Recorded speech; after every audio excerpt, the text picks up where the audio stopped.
बस बेटा, यही मेरा घर है। तुम्हारा बहुत बहुत धन्यवाद। जीते रहो। कोई बात नहीं अम्मा, वैसे इस उम्र में इतना बोझ लेकर चलना ठीक नहीं अम्मा। अच्छा, अब मैं चलता हूँ अम्मा, अपना ख्याल रखना। उस बूढ़ी औरत के दरवाजे पर उसके सारे थैले रखकर आकाश मुस्कुराकर वहां से चल दिया और दरवाजे पर खड़ी बूढ़ी औरत मन ही मन उसे ढेर सारी दुआएं दे रही थी।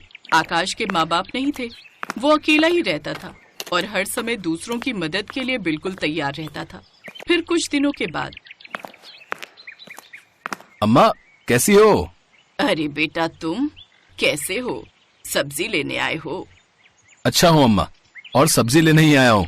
सोच रहा हूँ आज घर जाकर क्या पका कर खाऊं। अरे ऐसा क्यों? घर पर और कोई नहीं है क्या? नहीं, मैं अनाथ हूँ अम्मा, बिल्कुल अकेला हूँ। तब तो तुम्हें जल्दी से शादी कर लेनी चाहिए बेटा। हाँ अम्मा, सोच तो रहा हूँ, ये भी करके देख लेते हैं। जहाँ इतनी मुसीबतें हैं वहाँ एक और सही। तुम बड़े मजाकिया हो बेटे, और बहुत भले भी हो। मैं भगवान से प्रार्थना करूंगी कि तुम्हारी शादी जल्दी हो जाए। इसके बाद आकाश उस बूढ़ी औरत से विदा लेकर अपने घर चला आया। फिर कुछ दिनों के बाद ही आकाश एक दूसरे शहर में काव्या के घर पर बैठा हुआ था। यहाँ आकाश और काव्या के रिश्ते की बात चल रही थी। काव्या देखने में बहुत ही सुंदर थी। तो आकाश बेटा, काम क्या करते हो? जी, फैक्ट्री में सुपरवाइजर हूँ। इतना कमा लेता हूँ कि काव्या को कभी कोई दिक्कत नहीं होगी। काव्या और उसके घर वालों को भी आकाश पसंद आ गया और इस तरह दोनों का रिश्ता पक्का हो गया। और फिर एक दिन, तुमने मुझे बताया क्यों नहीं कि तुम इसी शहर में रहती हो? तुमने पूछा ही नहीं। अरे पर मुझे तो ये लगा कि तुम अपने माँ बाप के साथ ही रहती हो। नहीं, वो तो मैं छुट्टियों में जाती हूँ घर। अभी तो मेरा पोस्ट ग्रेजुएशन चल रहा है, इसीलिए यहीं गांधी रोड पर एक हॉस्टल में रहती हूँ।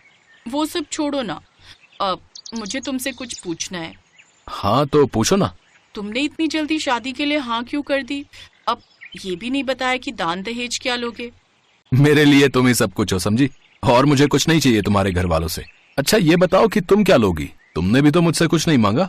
चाहिए तो सही, पर अभी नहीं, अच्छे से सोच समझ कर मांगूंगी। अरे बाप रे, ऐसा क्या मांगोगी? सब्र करो, बता दूंगी। आकाश काव्या की बात पर हंस दिया। फिर आकाश काव्या को उसके हॉस्टल छोड़कर अपने घर चला गया।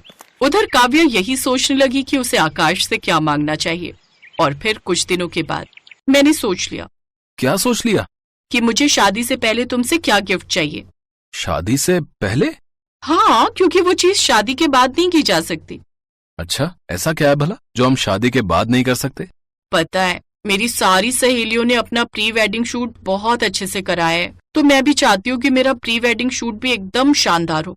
हम दोनों सबसे पहले कश्मीर जाएंगे, फिर केरल, और फिर एक शूट राजस्थान में भी करेंगे। वैसे असम भी बढ़िया जगह है, तो वहाँ का भी प्लान रखते हैं। अब तुम बताओ, इन जगहों के अलावा और कोई जगह है तुम्हारे दिमाग में?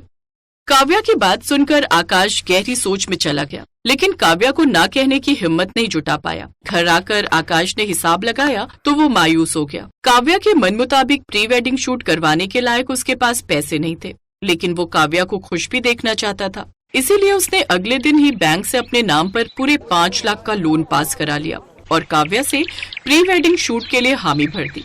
लेकिन फिर एक दिन, हाँ जी मिस्टर जी, टिकट्स तो बुक हो गई ना? नहीं काव्या, वो ऐसा है कि हमारा प्री वेडिंग शूट पॉसिबल नहीं हो पा रहा है। क्या मतलब है इस बात का? तुमने ही तो कहा था ना तुमने पैसों का इंतजाम कर लिया है। देखो आकाश, मैंने अपनी सारी फ्रेंड्स को बोल दिया है कि हमारा प्री वेडिंग शूट बहुत शानदार होने वाला है, तो तुम ऐसे ऐन मौके पर मुझे धोखा नहीं दे सकते। काव्या, अचानक एक इमरजेंसी आ गई और वो पैसे मुझसे खर्च हो गए। खर्च हो गए? कहाँ? शराब में, जुए में, या किसी और अय्याशी में? अच्छा हुआ जो शादी से पहले ही तुम्हारी सच्चाई मेरे सामने आ गई। मैं तुम जैसे बेकार इंसान से हरगिज शादी नहीं कर सकती। It's over Akash, it's over. Akash Kavya को रोकता रहा। हॉस्टल पहुंचकर उसने फौरन अपने घर पर फोन लगाया और फिर, हेलो काव्या, है कहाँ तू? मैं तुझे परसों से फोन कर रही हूँ, तेरा फोन क्यों नहीं लग रहा था? मेरा फोन खराब हो गया था माँ। वैसे आप इतनी परेशान क्यों लग रही हो, क्या बात है? अरे क्या क्या बताऊं तुझे, तेरे पापा मरते मरते बचे हैं। हाँ, पर कैसे? मतलब क्या हुआ था? 3 दिन पहले तेरे पापा अचानक बेहोश हो गए जब तेरा फोन नहीं लगा तो मैंने आकाश को फोन करके बुला लिया था। अस्पताल जाकर पता लगा कि इनके सिर में ट्यूमर है। ऑपरेशन के लिए 5 लाख रुपए चाहिए थे। मेरे पास इतने पैसे नहीं थे, पर आकाश ने सारे पैसे एक झटके में दे दिए। सच काव्या, आकाश के रूप में दामाद नहीं बेटा मिल रहा है हमें तो। अरे लड़के तो दहेज लेते हैं, पर उसने तो उल्टा हमें पैसे दे दिए, और वो भी इतने सारे। सच काव्या के सामने था। उसे समझ आ गया था कि अपने प्री वेडिंग शूट की चाहत के सामने वो क्या ठुकरा कर आई है। वो फौरन आकाश के पास जाकर उसके गले लग गई और रोते हुए बोली, मुझे माफ कर दो आकाश, मुझे नहीं कराना कोई प्री वेडिंग शूट। बस मुझे जिंदगी भर के लिए तुम्हारा साथ चाहिए। बोलो, दोगे मुझे ये गिफ्ट? आकाश के चेहरे पर सुकून भरी मुस्कुराहट थी, जिसमें छिपी हाँ को समझते हुए काव्या भी खुश थी। और इस तरह अब तो ना आकाश अकेला था और ना ही काव्या को उससे कोई शिकायत थी।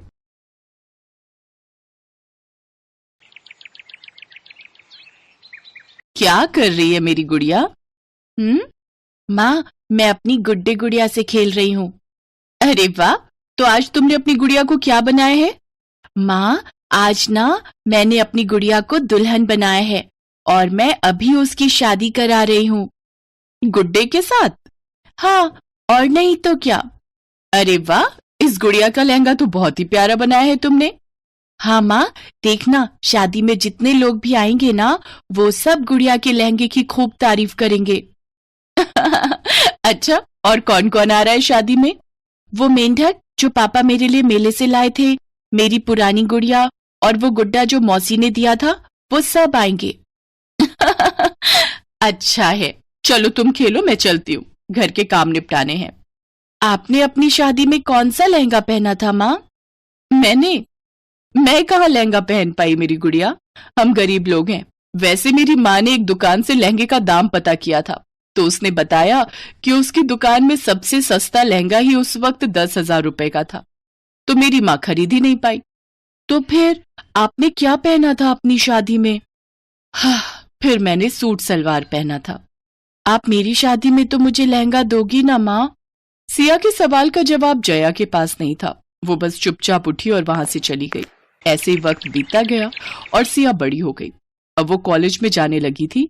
फिर एक दिन घर की सफाई करते हुए, अरे वाह, देख तो सिया, अलमारी के ऊपर से क्या मिला? ये तो मेरी गुड़िया है माँ, जिसके साथ मैं बचपन में खेलती थी। खेलती नहीं थी, सारा दिन बस इसी के साथ रहती थी। और देख इसका लहंगा अभी भी वैसा ही है, बस थोड़ा फीका पड़ गया है। याद है तुझे? हाँ माँ, सब याद है। और अब समझ में आता है कि आप उस दिन मेरे सवाल का जवाब दिए बिना क्यों उठकर चली गई थी।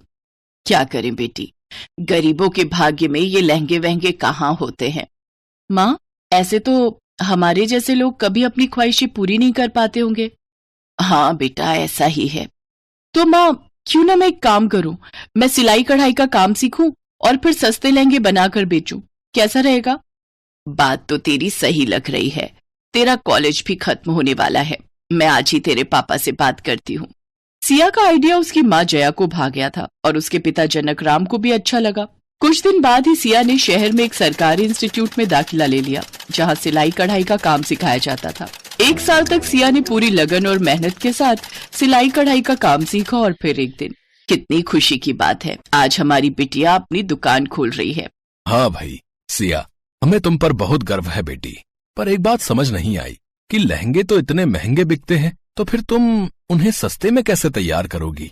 आपने बहुत अच्छा सवाल पूछा है पापा। देखिए, कोई जीवन में एक बार ही शादी करता है, तो वो शादी में खर्चा करने से पीछे नहीं हटता। बस इसी का फायदा उठाते हैं शोरूम वाले। सामान लगाएंगे 25,000 का और लहंगा बेचेंगे 1 लाख का।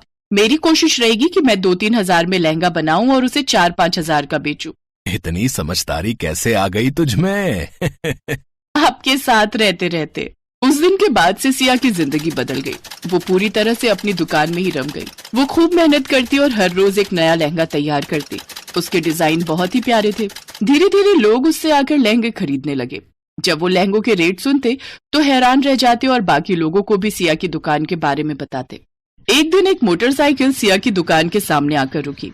हाय, आप सिया हो? हाँ जी, बताइए। मेरा नाम निशांत है। मुझे पता चला कि आप सस्ते और बहुत ही अच्छे लहंगे बनाते हो। ओह, तो आपको लहंगा चाहिए। नहीं नहीं, देखिए मेरे पास एक जबरदस्त प्लान है। देखिए आप भी जानती हैं कि शोरूम वगैरह में लहंगे कितने महंगे मिलते हैं, हर आदमी उन्हें खरीद नहीं पाता। पर वैसे ही लहंगे आप 3-4 गुना कम कीमत में बेच रही हैं, क्यों ना हम आपके इन लहंगों को पूरे देश में सप्लाई करें सस्ती कीमतों पर। आपकी बात अच्छी तो लग रही है, पर मैं अकेली कितने लहंगे बनाऊंगी और हम उसे बेचेंगे कैसे? मिस सिया, डोंट वरी, मैं भी आपकी तरह एक गरीब घर से आता हूँ, थोड़ा मोड़ा कंप्यूटर और वेबसाइट के बारे में जानता हूँ। हम अपनी एक वेबसाइट बनाएंगे और सारे लहंगे आप क्यों बनाओगी, इसके लिए भी मेरे पास एक आइडिया है। जितने लोगों ने आपके साथ ये काम सीखा था उन्हें आप अपने साथ जोड़िए ना, उनका भी भला होगा, गरीबों का भी भला होगा, और आप और हम भी 2-4 पैसे कमा लेंगे। निशांत बहुत ही स्मार्ट लड़का था, उसका आइडिया सिया को भा गया। सिया ने कुछ देर सोचने के बाद उसे हाँ कर दिया। दोनों ने मिलकर उन सारे लोगों को फोन लगाया जिन्होंने सिया के साथ सिलाई कढ़ाई का काम सीखा था। सारे लोग खुशी खुशी मान गए। अब तो हर रोज 20-25 लहंगे तैयार होने लगे और उधर निशांत ने उन लहंगों को वेबसाइट पर बेचना शुरू कर दिया। 15-20 हजार वाले लहंगे 5-6 हजार के रेट में देखते ही लोग उन्हें खरीदने टूट पड़े। डिमांड बढ़ने लगी तो सिया और निशांत ने शहर से बाहर एक बड़ी सी जमीन किराए पर लेकर उसमें एक छोटी सी फैक्ट्री डाल ली। सारे लोग वहीं आकर काम करने लगे। सारे लोग खुश थे। एक दिन, सिया इधर आओ ना, मैंने तुम्हारे लिए कुछ बनाया है। निशांत के हाथ में एक पैकेट था जो उसने सिया को दे दिया। तभी वहां फैक्ट्री के सारे लोग आ गए। वो सभी सिया के दोस्त थे। उस पैकेट को जैसे ही सिया ने खोला, उसमें एक बहुत ही सुंदर ब्राइडल लहंगा था। अरे वाह, ये तो बहुत ही खूबसूरत है। ये किसने डिजाइन किया? ये डिजाइन तो बहुत बिकेगा। सिया, अब ये बेचने के लिए नहीं है, ये मैंने अपने हाथों से तैयार किया है तुम्हारे लिए। क्या तुम इसे मेरी दुल्हन के तौर पर पहनना पसंद करोगी? निशांत की बात सुनते ही सिया कुछ पल के लिए शांत हो गई। उसकी आंखों में खुशी के आंसू थे। तभी वहां खड़े सिया के सारे दोस्तों ने तालियां बजाना शुरू कर दिया और फिर शादी वाले दिन हर किसी की नजरें सिया पर ही टिकी थी। हर कोई उसके लहंगे को देखकर उसकी तारीफ कर रहा था। तभी उसकी माँ जया उसके पास आई। उनके हाथों में वही गुड़िया थी। आज मेरी गुड़िया की शादी है और मेरी गुड़िया सबसे प्यारी लग रही है। Best buddies. Hello friends. Thanks for watching this video. अगर आपको ये वीडियो पसंद आया है तो प्लीज लाइक, सब्सक्राइब, कमेंट्स करें इस वीडियो पर और हाँ, शेयर करना भी ना भूलें। और भी मजेदार वीडियो देखने के लिए नीचे दिए गए बेल आइकॉन को दबाएं। देखते रहिए बेस्ट बडीज।